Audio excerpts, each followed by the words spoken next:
नमस्कार विद्यार्थी मित्रांनो, स्वागत आहे तुमचं सर्वांचं नर्सिंग ट्युटोरियल आपल्या चॅनलवरती। तर आज आपण बघणार आहोत सब्जेक्ट सिलेबस बघणार आहोत। आपल्याला कमेंट आलेली होती एका विद्यार्थ्याची, तर सब्जेक्टची JNM फर्स्ट इयरचा सिलेबस द्या। तर याच्यामध्ये मी ऑलरेडी व्हिडिओ टाकलेले, तरी सुद्धा बिहेवियर सायन्सचं नव्हतं टाकलेलं, तो व्हिडिओ आज आम्ही अपलोड करत आहे। तर बिहेवियर सायन्स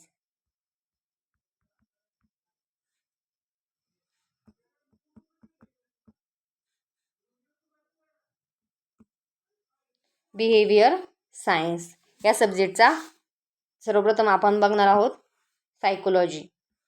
सायकोलॉजीमध्ये आपले बिहेवियर सायन्समध्ये दोन सब सब्जेक्ट पडतात। त्याच्यामध्ये पहिले येतं सायकोलॉजी, नंतर येतं सोशोलॉजी।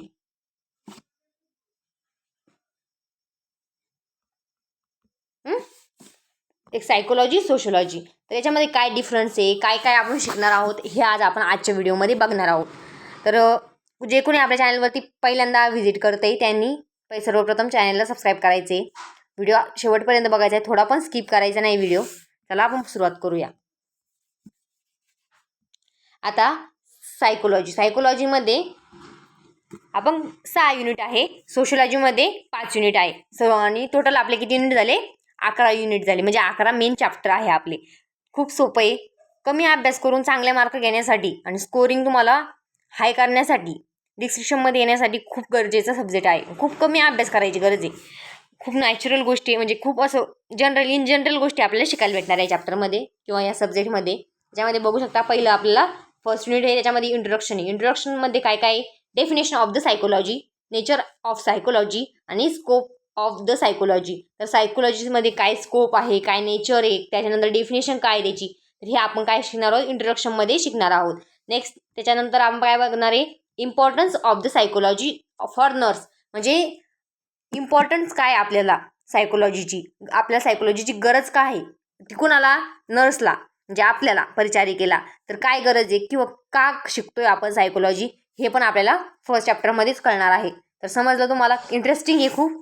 चला आपण नेक्स्ट बघू, स्ट्रक्चर ऑफ द माइंड। आता माइंड, आपलं जे माइंड आहे, ह्युमन माइंड किंवा ह्युमन बिहेवियर म्हणता येईल त्याला, माइंड। तर याच्यामध्ये काय कसा प्रकार असतो, स्ट्रक्चर कसं आहे त्याचं, तर याच्यामध्ये तुम्ही बघू शकता, कॉन्शियसनेस, प्रिकॉन्शियस, त्यानंतर इगो, सुपर इगो, हे सुद्धा म्हणजे कोणती गोष्ट आपल्यासोबत घडती तिच्यावर रिॲक्ट करण्याचं कसं आपण रिॲक्ट करतोय, ही गोष्ट याच्यामध्ये इगो, सुपर इगोमध्ये आपल्याला बघायला भेटणार आहे। त्यानंतर थर्ड बघू शकता तुम्ही, आता तुम्ही माणसाला इंग्लिशमध्ये नोट्स आहे मराठीतून, तर पेपर इंग्लिश मराठी दोन्ही याच्यात लिहू शकतो आपण। ज्यांना इंग्लिश चांगली जमते त्यांनी इंग्लिशमधून सोडवा, ज्यांना थोडं इंग्लिशचा प्रॉब्लेम ते मराठीतून सोडवला तरी काही हरकत नाही। परंतु खरंच हा सब्जेक्ट, कम्युनिटी आणि बिहेवियर सायन्स, हे दोन सब्जेक्ट तुम्हाला अत्यंत मार्क गेन करण्यासाठी खूप इम्पॉर्टंट आहे। त्यामुळे हे दोन विषय तुम्ही पक्के करून ठेवायचे पासिंगसाठी किंवा स्कोरिंग। तुम्हाला जर स्कोरिंग करायची असेल आणि खरंच तुम्हाला अभ्यास करायचा असेल, तर हे सब्जेक्ट तुम्हाला करणे अत्यंत गरजेचे आहे। कारण बायोसायन्समध्ये प्रॉब्लेम काय होतो, ॲनाटॉमी असते, तिथे खूप बारीक अभ्यास, म्हणजे डीपमध्ये अभ्यास करावा लागणार तुम्हाला। परंतु इथं तसं आहे का, नाही, इथं थोडं निसबिन झालं तरी काही हरकत नाही, मार्क भेटून जातात। त्याच्यानंतर psychology of the human behaviour, psychology of the human behaviour. आता ह्युमन बिहेवियरचं सायकोलॉजी आपल्याला शिकायची। त्याच्यानंतर त्याच्यामध्ये बघू शकतो तुम्ही कसं, basic human needs, dynamics of the behaviour कसं पाहिजे, त्यानंतर मोटिवेशन, आपलं मोटिवेशन कसं भेटणार आहे, हे बॉडी माइंड रिलेशनशिप। आता बॉडीचं आणि माइंडचं रिलेशनशिप, म्हणजे आता ही टीप विचारली जाते 5 मार्काला, खूप इम्पॉर्टंट आहे। आता लक्षात ठेवायच्या अशा गोष्टी, मन शरीर संबंध, ही टीप मराठीतून विचारली जाते, बॉडी माइंड रिलेशनशिप। 5 मार्काला टीप विचारली जाते। म्हणजे प्रिव्हियस क्वेश्चन पेपर तुम्ही उघडून बघा, सापडली नाही तर तुम्ही कमेंट करू शकता। परंतु ही इम्पॉर्टंट, मी नाही का JNMच्या सर्व विषयाच्या इम्पॉर्टंट सब्जेक्टच्या लिस्ट दिलेल्या आहे आपल्या चॅनलवरती, जाऊन तुम्ही बघा। भरपूर स्टडी मटेरियल अवेलेबल करून दिलेलं आहे। तुम्ही काय करता, व्हिडिओ बघत नाही, एकच व्हिडिओ बघता, मॅडम हे नोट्स आम्हाला पाठवा, मॅम हे तुम्ही मला नोट्स पाठवा। तर असं करू नका। सर्वप्रथम जा, आपल्या चॅनलवरती व्हिजिट करा। आपल्या चॅनलवरती जवळपास 100 व्हिडिओ मी अपलोड केले असेल, तर ते सर्व व्हिडिओ तुम्ही बघा। कारण JNM फर्स्ट इयरचा खूप स्टडी मटेरियल अवेलेबल आहे आपल्या चॅनलवरती। कारण JNM फर्स्ट इयरचं जेवढं माझ्याकडे होतं मी तेवढं अवेलेबल करण्याचा प्रयत्न केलेला आहे, अजून पण करते। पर एकदा तुम्ही चॅनलवरती सर्व मटेरियल स्टडी करा, त्यानंतर कमेंट करा. आता तुम्ही म्हणताय IMP क्वेश्चनची लिस्ट द्या. IMP क्वेश्चनच्या लिस्ट मी ऑलरेडी आपल्या चॅनलवरती अपलोड केलेले आहे. व्ह्यूज पण चांगल्या प्रकारे आलेले, 9K म्हणजे 9K असे व्ह्यूज पळालेले. शॉर्ट व्हिडिओ पण बघा, शॉर्ट व्हिडिओमध्ये पण भरपूर मी तुम्हाला कमी वेळेमध्ये तुम्हाला जास्त अभ्यास करता येईल अशा प्रकारे अभ्यास दिलेला आहे. तर समजलं. त्याच्यामध्ये मेंटल हेल्थ बघू शकता तुम्ही. मेंटल हेल्थ तर खूप सोपी आहे. त्यानंतर characteristic of the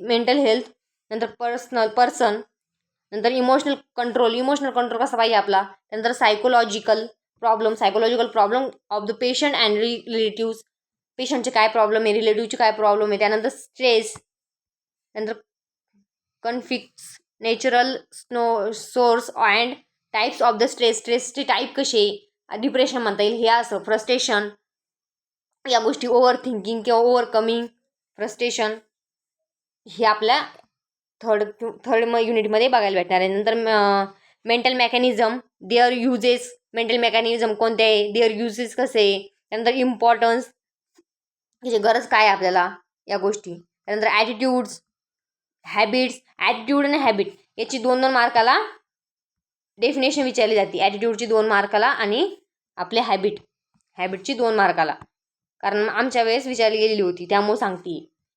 next, breaking of the bad habits breaking, आपल्या बॅड हॅबिट म्हणजे चुकीच्या सवयी टाळण्यासाठी किंवा आपल्याला सोडायच्या आहेत त्याच्यासाठी आपण काय करणार आहोत, त्या सवयी कोणकोणत्या सवयी बाळगणार आहोत दुसऱ्या चांगल्या, तर हे पण 5 मार्काला विचारले गेलेलं आहे टिपामध्ये. त्याच्यामध्ये खूप इम्पॉर्टंट आहे. हा एकदम मेन सिलेबस आहे जो MNC थ्रू आलेला आहे, Maharashtra nursing council through.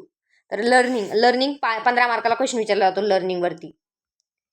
Types of the learning, definition of the learning, law of the learning, factor affecting learning, कोणकोणते घटक आपल्याला त्याच्यावरती अफेक्ट करतात किंवा त्याच्यावर प्रभाव टाकतात, ह्या गोष्टी पण आपल्या 5 मार्काला विचारल्या जातात. त्यानंतर थिंकिंग अँड रिझनिंग हे पण विचारलं जातं. त्याच्यामध्ये नॅचरल टाईप्स ऑफ थिंकिंग कसं आहे, रिझनिंग, प्रॉब्लेम सॉल्विंग, त्यानंतर ऑब्झर्वेशन अँड परसेप्शन. आता युनिट 5, तर त्याच्यामध्ये पर्सनॅलिटी युनिट 5मध्ये पर्सनॅलिटी स्वतःची आपली समजा. त्यानंतर बघा त्याच्यामध्ये काय मीनिंग येतं, nature and development, types of the personality, assessment of the personality, importance of the knowledge of the personality, knowledge असणं का गरजेचं आहे. आता characteristic of the various age group, आता व्हेरियस एज ग्रुपमध्ये आपल्याला अडल्ट एज्ड आणि अडोलसंट आणि चाइल्ड या गोष्टी आपला बाळामध्ये किंवा आपल्यामधला फरक हे आपल्याला शिकायला भेटणार आहे. विल अँड कॅरेक्टर, नंतर येतं इंटेलिजन्स, बुद्धिमत्ता म्हणता येईल त्याला. नंतर त्याची डेफिनेशन विचारली जाते. मेंटल ॲबिलिटी किती आहे, मानसिक बुद्धित्व. त्याच्यानंतर आपल्याला nature of intelligence, development, assessment of intelligence, हे झालं सायकोलॉजीचं. सायकोलॉजी खूप सोपी आहे अभ्यास करायला गेले तर. त्यानंतर सायकोलॉजी आपण सोशोलॉजी बघू. आता सायकोलॉजी झाली सोशोलॉजी. तर सोशोलॉजीमध्ये पण खूप सोपं आहे, कम्युनिटीमध्ये सारखंच येतं आपल्याला, एवढं काही हार्ड नाही. आणि याच्यामध्ये मनानं खूप लिहू शकता तुम्ही, म्हणजे आपल्या मनाचं कारण हे एवढं अवघड नाही ना. त्यानंतर it's relationship with the other sociology. आता पहिलं डेफिनेशन बघू, त्यानंतर स्कोप ऑफ द सोशोलॉजी. सायकोलॉजीमध्ये जसं शिकलो तसं सोशोलॉजीमध्ये. त्यानंतर it's relationship with the other social science. त्यानंतर use of the sociology for the nurse. तर सोशोलॉजी आपल्याला काय शिकण्याला गरज आहे किंवा नर्सला काय फायदा आहे हे आपल्याला बघणार आहे. त्यानंतर इंडिव्हिज्युअल्स. तर इंडिव्हिज्युअलमध्ये रिव्ह्यू ऑफ द ह्युमन ग्रोथवरची रिव्ह्यू दाखवायचा आहे. त्यानंतर डेव्हलपमेंट, तर सोशलायझेशन प्रोसेस म्हणजे समाजामध्ये असं सामाजिकरण कसं होतं ही प्रोसेस आपल्याला याच्यामध्ये शिकायची. त्यानंतर ह्युमन ग्रोथ, डेव्हलपमेंट, राईट्स. आता आपले राईट्स काय आहे, त्यानंतर आपल्या रिस्पॉन्सिबिलिटी काय आहे, डेमोक्रेटिक सोसायटीमध्ये राहण्यासाठी आपल्याला काय आपले हक्क आहे आणि काय आपली कर्तव्य आहे हे आपल्याला माहीत असणे गरजेचे आहे. त्यानंतर आपली फॅमिली. आता याच्यावरती तुम्ही डेफिनेशन विचारू जाऊ शकते. कुटुंबाचे काय आपले कॅरेक्टरिस्टिक वैशिष्ट्ये. त्यानंतर टाईप्स ऑफ द फॅमिली. तर याच्यावरती 15 मार्काचा क्वेश्चन पडतो. तुम्ही प्रिवियस इयरच्या कोणत्या क्वेश्चन पेपर बघा किंवा मी IMP क्वेश्चनच्या लिस्ट आपल्या चॅनलवरती अपलोड केलेले व्हिडिओ ते जाऊन बघा. त्याच्यामध्ये जर हे क्वेश्चन आले नाही तर मग कमेंट करा. एखाद्या वेळेस नसलं आले तरी पण हे खूप इम्पॉर्टंट आहे आणि सिलेबसच्या बाहेरचं काहीच येत नाही.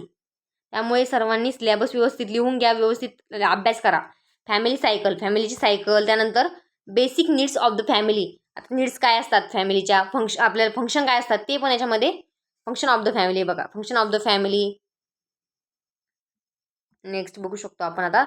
4th युनिट आपला सोसायटी.